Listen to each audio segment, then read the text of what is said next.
ராகுல் காந்தியை பிரதமர் ஆக்கினா தான் நம்ம பிரச்சனை இதுன்னா அதெல்லாம் நடக்கக்கூடிய காரியமா? என்ன கேட்டீங்கன்னா ஒரு மெச்சூர்டு பாலிடிக்ஸ் வேணுங்க. பாருங்க, இப்போ சித்தராமையா கூட இப்போ முதல்வரோட நம்ம பிரதமரோட நல்ல ரிலேஷன். அவர் ராகுல் காந்தியை குஷி பண்ணுறது கொஞ்சம் எதிர்த்து பேசிட்டு இருக்காரு. ஆனால் உள்ளுக்குள்ளே பார்த்தீங்கன்னா மோடிக்கு சொல்கிறது கரெக்டுன்னு அவருக்கு தோணுது. அதே மாதிரி தான் சொல்லப்போனால் தெலுங்கானா முதல்வர் நம்ம ரேவந்த் ரெட்டி கூட மோதியோட நல்லா இருக்குதுங்க. அதுக்குன்னு காம்ப்ரமைஸ் எல்லாம் கிடையாது. அவங்க அரசியல் நடக்கும், இவங்க அரசியல் நடக்கும். சிவா சார், நான் உங்களுக்கு பெரிய விஷயம் சொல்கிறேன். டெல்லி போகும்போதெல்லாம் தன் கட்சியில் நடக்கிற விஷயங்கள்லாம் கூட ஒரு காதில் போட்டு வைக்கிறாரு. ராகுல் காந்தி மேலே ரொம்ப பெரிய இது நினச்சிட்டு வேறு வழி கிடையாது. மாநில லெவலில் உங்கள் கட்சியை நிற்க வைங்க, அதுக்கு பிறகு அடுத்த அரசியல் செய்யலாம். நான் சொல்லலை விஜய் பாஜகவோட கை கொடுக்கணும்னு சொல்லலை. நான் சொல்லுவது என்னன்னா, நீங்கள் எல்லாரும் எதிரி பண்ணிட்டு உங்கள் அரசியல் பண்ணுறது கஷ்டங்க. பிரதமராக வந்திருக்காரு, அதாவது மத்திய அரசோட திட்டங்களை திறக்க வந்தபோது நீங்கள் உங்கள் அரசியல் ஆரம்பிச்சிட்டீங்க. இதை கொடுக்கலாம், அது கொடுக்கலாம், இது இல்லை, அது இல்லை.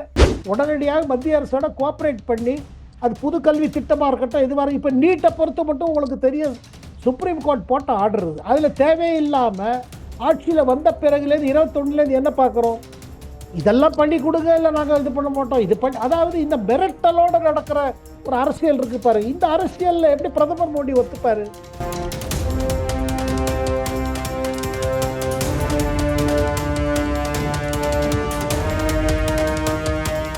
பிரதமர் மோடி அவர்கள் பேசும்போது கூட மாநிலத்துக்கும் மத்திக்கும் இடையில ஒரு டபுள் இன்ஜின் அரசு அமைய வேண்டும் அப்படிங்கிற கருத்துக்களை முன் வச்சாங்க. ஆனா ஸ்டாலின் அவர்களை பொறுத்த வரைக்கும் இல்ல, டப்பா இன்ஜின் அரசு கிடைக்காது, அமையாது அப்படின்னு சொல்லி டப்பா என்ஜின் அப்படிங்கிற விமர்சனத்தை முன் வச்சாங்க. ஆனா சமீபத்தில் பாத்தீங்கன்னா கேரளாவில் பாஜகவுக்கு எதிராக ஆட்சி செய்து கொண்டிருக்கக்கூடிய மார்க்சிஸ்ட் கம்யூனிஸ்ட் கட்சி பினராயி விஜயன் அவர்களை பொறுத்த வரைக்கும் பிரதமர் மோடி அவர்கள் கலந்து கொண்ட விழாவில் அதே ஸ்டேஜில் முதல்வர் பினராயி விஜயன் அவர்களும் கலந்துக்கிட்டாங்க. திட்டங்கள் குறித்து மோடி அவர்களுக்கு வாழ்த்துக்களையும் தெரிவிச்சாங்க. ஆனா இந்த மனப்போக்கு தமிழகத்துல திமுகவுக்கு இல்லை. எப்படி சார் பார்ப்பது? இது முதல்ல இருந்து நான் ஒன்று சொல்றேங்க. 2016 முதல் இதுதான் ஒரு புரிஞ்சுக்க வேண்டிய விஷயங்க. இது பாருங்க, தேர்தல் நடந்துட்டே இருக்கும் 5 வருஷம். இங்க அரசு மாறும், அங்க அரசு மாறும், இது மாறிட்டே இருக்கும். ஆனா அரசியல் கொள்கைகள் வெவ்வேறு இருக்கும். ஏன்னா அரசியல்ங்கிறது வேற. ஆனா மக்களுக்கு ஒரு ஆட்சியில வந்த பிறகு, அது மாநில ஆட்சி, மாநில கட்சியா இருக்கட்டும், இல்ல தேசிய கட்சியா இருக்கட்டும், ஆட்சியில் வந்த பிறகு சில பொறுப்புகள் இருக்குது. அந்த பொறுப்புகள் வந்த பிறகு என்னன்னா, நீங்கள் 5 ஆண்டு காலம் பிறகு தான் வரப்போகிறது. எடுத்த உடனே நம்ம வேலை என்ன, நம்ம உடனடியாக மத்திய அரசோட கோஆப்ரேட் பண்ணி அது புது கல்வி திட்டமாக இருக்கட்டும், இது மாதிரி இப்போ நீட்டை பொறுத்த மட்டும் உங்களுக்கு தெரியும், சுப்ரீம் கோர்ட் போட்ட ஆர்டர் இருக்குது. அதில் தேவையில்லாமல் ஆட்சியில் வந்த பிறகுலேருந்து 21லேருந்து என்ன பார்க்குறோம், இதெல்லாம் பண்ணி கொடுங்க, இல்லை நாங்கள் இது பண்ண மாட்டோம், இது பண்ணி, அதாவது இந்த மிரட்டலோடு நடக்கிற ஒரு அரசியல் இருக்கு பாரு. இந்த அரசியலில் எப்படி பிரதமர் மோடி ஒத்துப்பாரு? நீங்க இதுல பினராயி விஜயன் வேற மாதிரி, இடதுசாரி கட்சிகளுக்கும் பாரதிய ஜனதா கட்சிக்கும் ஒத்த போகாது. என்னால திமுகவாவது பாஜக தலைமையில் அரசியல் பங்கெடுத்திருக்காங்க, இவங்க ஒன்றா சேரவே முடியாது. அப்படி இருந்தும் பினராயி விஜயன் 2016 முதல் முறையாக முதல்வரான பிறகு டெல்லி சென்றார். டெல்லி பிரதமர் மோடி சந்திச்சாரு. அப்போ பிரதமர் மோடி அவர்கிட்ட சொன்னது என்னன்னா, கேரளாவில் பிரச்சனை இருக்குது, கேரளாவில் வேலை இல்லா திட்டம், இளைஞர்களுக்கு சில இதெல்லாம் பிரச்சனைகள் இருக்குது, நீங்கள் நல்ல நல்ல திட்டம் கொண்டு வாங்க, கேரளத்துக்கு வளர்ச்சி திட்டம் கொண்டு வாங்க, நாங்கள் அப்ரூவ் பண்ணி தரோம். அது ரயில் திட்டமாக இருக்கட்டும், இந்த திட்டம், அந்த விழுங்கியம் இது இருக்குது பாருங்க, கடற்கரை, அந்த இது இது போர்ட்டு, அது பாருங்க, இது இவங்க பீரியடில், அதுவும் அதானி, அது அதானி இன்வெஸ்ட்மெண்ட் இருக்குது அதில் விழுங்க. அப்போது இவருக்கு மோடி சொன்னது என்னென்ன பாருங்க, அரசியல் ஒரு பக்கம் இருக்கட்டும், நீங்கள் ஒரு கேரளா அரசுங்கிற தரப்புலேருந்து கொண்டு வாங்க, நல்ல திட்டமாக கொண்டு வாங்க, நாங்கள் அதை பரிசோதித்து என்ன கொடுக்க முடியுமோ கொடுக்குறோம். அப்படி தானே பல விஷயத்தை காரியம் சாதிச்சுட்டாரு பினராயி. இப்போ பினராயி பார்த்தீங்கன்னா நிறைய சாதிச்சுட்டாரு. ஆனால் இங்கே எடுத்ததுலேருந்து பார்த்தீங்கன்னா உங்களுக்கு ஞாபகம் இருக்கும், அந்த நேரு ஸ்டேடியத்தில் ஒரு இது நடந்தது இல்லை, அந்த இடத்துல எவ்வளோ அரசியல் ஸ்டைலில் பண்ண வச்சாங்க அவங்க கட்சிக்காரங்க. பிரதமராக வந்திருக்காரு, அது அதாவது மத்திய அரசோட திட்டங்களை திறக்க வந்தபோது நீங்கள் உங்கள் அரசியல் ஆரம்பிச்சிட்டீங்க, இதை கொடுக்கலாம், அது கொடுக்கலாம், இது இல்லை, அது இல்லை. ராகுல் காந்தியை பிரதமர் ஆக்கினா தான் நம்ம பிரச்சனை இதுன்னா அதெல்லாம் நடக்கக்கூடிய காரியமா? என்ன கேட்டீங்கன்னா ஒரு மெச்சூர்டு பாலிடிக்ஸ் வேணுங்க. பாருங்க, இப்போ சித்தராமையா கூட இப்போ முதல்வரோட நம்ம பிரதமரோட நல்ல ரிலேஷன். அவர் ராகுல் காந்தியை குஷி பண்ணுறது கொஞ்சம் எதிர்த்து பேசிட்டு இருக்காரு. ஆனால் உள்ளுக்குள்ளே பார்த்தீங்கன்னா மோடிக்கு சொல்கிறது கரெக்டுன்னு அவருக்கு தோணுது. அதே மாதிரி தான் டிகே சிவகுமார் கூட பார்த்தீங்கன்னா மோடி சொல்ல சில விஷயங்கள்லாம் கரெக்டாக தான் சொல்கிறாரு, வளர்ச்சி திட்டங்கள் கரெக்டாக தான் போடுறாரு. ஆனால் நாங்கள் வெளியில் சொல்ல முடியாது, ராகுலுக்கு பிடிக்காது. இப்போ சசி தரூர் அதே தானே சொல்கிறாரு. எப்படி எதிர்த்துட்டே போகிறது? ஏதாவது சரிங்க, அரசியல் தேர்தல் டயத்தில் எதிர்ப்போம், மற்ற நேரத்தில் காரியம் பண்ணிட்டு போயிட்டே இருப்போம். இதில் பின்னராயி பார்த்தீங்கன்னா அவர் ரொம்ப புத்திசாலிக்காரரு. பிரதமர் இது சொன்ன உடனே என்ன சொன்னார்? சரிங்க, நீங்கள் எங்களுக்கு எது எதிர்க்கணுமோ அதை எதிர்ப்போம்.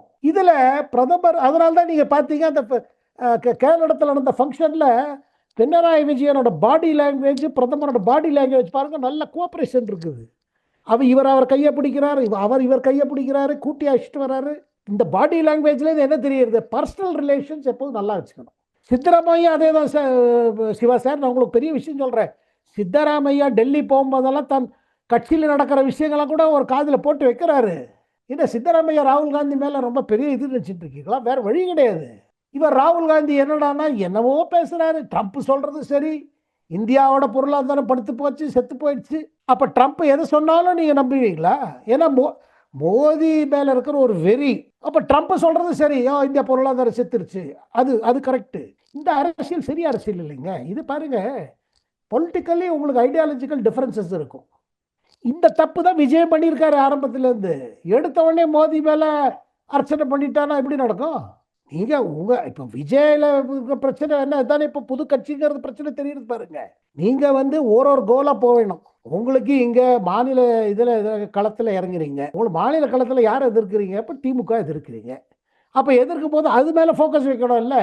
நீங்கள் பாஜக என் கொள்கை எதிரி, இவங்க அரசியல் எதிரி, பிரதமர் இப்படி, முதல்வர் இப்படி, இவ்வளோலாம் பேசிட்டு கடைசியில் எத்தனை பிரச்சனைகள் பாருங்க உங்களுக்கு. இது மெச்சோர்டு அப்ரோச் இல்லை. இது ரொம்ப பக்குவம் வந்த மாதிரி தெரியல. அரசியல் பக்குவம் இருக்கிறவங்க இந்த இதில் போக மாட்டாங்க. உங்களுக்கு யோசிச்சு போனோம் இல்லை, முதல்ல இதை நிப்பாட்டுங்க.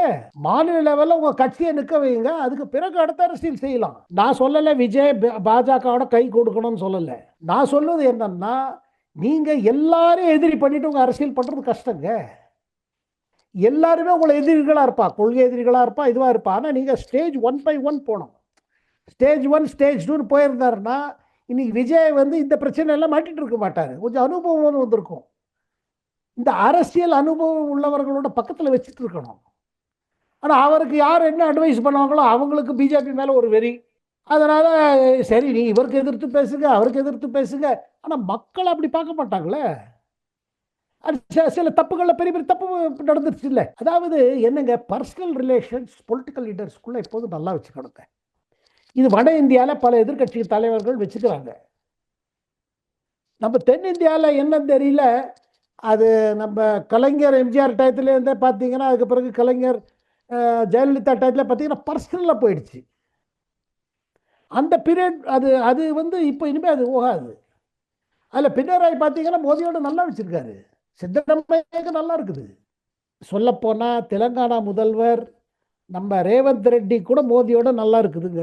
அதுக்குன்னு காம்ப்ரமைஸ் எல்லாம் கிடையாது. அவங்க அரசியல் நடக்கும், இவங்க அரசியல் நடக்கும். ஆனால் எதை கேட்டிங்கன்னா, இந்த மாதிரி அரசியல் என்ன ஆகும்னா, நீங்கள் அந்த 5 ஆண்டு காலம் இருக்கும்போது, பதவியில் இருக்கும்போது நிறைய வேலை செஞ்சுக்கலாம். உங்கள் நாட்டு, உங்கள் மாநிலத்துக்கு, உங்கள் மாநில மக்களுக்கு நல்ல விஷயம்லாம் பண்ணிட்டு போயிட்டே இருக்கலாம். சார், எடப்பாடி பழனிசாமி அவர்கள் பேசும்போது என்டிஏ கூட்டணி தமிழகத்துல 210 தொகுதிகளில் வெற்றி பெறும் அப்படிங்கிற கருத்துக்களை முன் வச்சாங்க. மோடி அவர்களை பொறுத்த வரைக்கும் திமுகவுக்கு முடிவுரை எழுதுவதற்கான கவுண்ட் டவுன் ஸ்டார்ட் அப்படிங்கிற கருத்துக்களை முன் வச்சாங்க. சோ இப்ப அமைந்திருக்கக்கூடிய தேசிய ஜனநாயக கூட்டணி எப்படி சார் பாக்குறீங்க? ஒரு வலிமையான கூட்டணியா, திமுகவை வீழ்த்தக்கூடிய அளவுக்கு 210 தொகுதிகளில் வெற்றி பெறுவதற்கான ஒரு வலிமையான கூட்டணியா எப்படி சார் பாக்குறீங்க? இல்லை, நேற்றுக்கு நீங்கள் பார்த்த உற்சாகம் பார்த்தீங்கன்னா, கேடருக்குள்ள உற்சாகத்தை பார்த்தீங்கன்னா, கட்டாயமாக நல்ல போட்டியிட போகிறாங்க. இதில் எந்த விதமான சந்தேகம் கிடையாது. நல்ல போட்டியாக இருக்கும். இந்த போட்டியோட இது 2 முனையா 3 முனையாங்கிறத இன்னும் ஒரு 10-15 நாள் தெரிஞ்சிடும். இன்னும் அடுத்த ஒரு 2 வாரத்துக்குள்ள விஜய் அவர் அடுத்த ஸ்டெப் காமிக்கணும். அதுக்கு பிறகு உங்களுக்கு புரியும் யார் சீரியஸாக போகிறாங்க, யார் மெயின் பிளேயர், யார் மெயின் ஃபைட்டர், யார் மெயின் கண்டெண்டர் தெரிஞ்சு போயிடும். ஆனால் ஒன்றுங்க, நேற்றுக்கு பிறகு கட்டாயமாக தேசிய கூட்டணி, தேசிய ஜனநாயக கூட்டணி, என்டிஏ, ஏஐடிஎம்கே, பிஜேபி, பிஎம்கே, டிடிவிகேயோட ஏஎம்எம்கே, இந்த கேடருக்குள்ளெல்லாம் ஒரு புது ஒரு எலக்ட்ரிசிட்டி, ஒரு மின்சாரம் பாய்ஞ்சிருக்கு, ஒரு உற்சாகம் வந்துருச்சு. இந்த உற்சாகம் ரொம்ப இம்பார்ட்டண்ட்டு. இத்தனை நாள் இருந்த குழப்ப முடிவுக்கு வந்துடுது. ஒன்றும் கிடையாது, கன்ஃபியூஷன் ஒன்றும் கிடையாது, கிளியர். அதை சொல்லுவாங்களே கிளாரிட்டி. நம்ம முன்னாடி என்னடா இதுதான், இதுல பாருங்க, போக போக இன்னும் இந்த திமுக காங்கிரஸ் கூட்டணியில் எத்தனை குழப்பம் இருக்கு அதை யோசிச்சு பாருங்க. காங்கிரஸ் இன்னும் ஓப்பனா சொல்லலை, நாங்க இங்கே தான் இருக்க போறோம்னு சொல்லலை, இதுவரையும் சொல்லலை. இப்ப அது இன்னும் எத்தனை நாள் இதை தொகை வைப்பறோ தெரியல எனக்கு. ராகுல் காந்தி கிளீனா சொல்லிடலாமே, உங்களோட தான் போறோம் அப்படின்னு சொல்லிடலாம். ஆனா இன்னும் அது பண்ணல. இன்னும் அந்த பேரம் நடந்துட்டு இருக்கு. அதே மாதிரி பிரேமலதாவும் அவங்க சீக்கிரம் ஒரு முடிவுக்கு வந்திருக்கணும், ரொம்ப லேட் பண்ணிட்டாங்க. இதெல்லாம் பாருங்க, இதெல்லாம் கொஞ்சம் அஃபெக்ட் பண்ணும். ஸோ அதனால இப்போ இதுக்கு பிறகு இருக்கிற வர நிகழ்வுகள்லாம் பார்த்தீங்கன்னா அதிமுக கூட்டணிக்கு ஒன்றும் பலம் அதிகமாயிட்டே தான் போகுது. இனிமே குறையாது, இன்னும் அதிகமாகும். பல்வேறு முக்கியமான தகவல்கள், செய்திகளை நம்முடைய உறவுகளுடன் பகிர்ந்து கொண்டதற்கு நன்றி சார். நன்றி, வணக்கம்.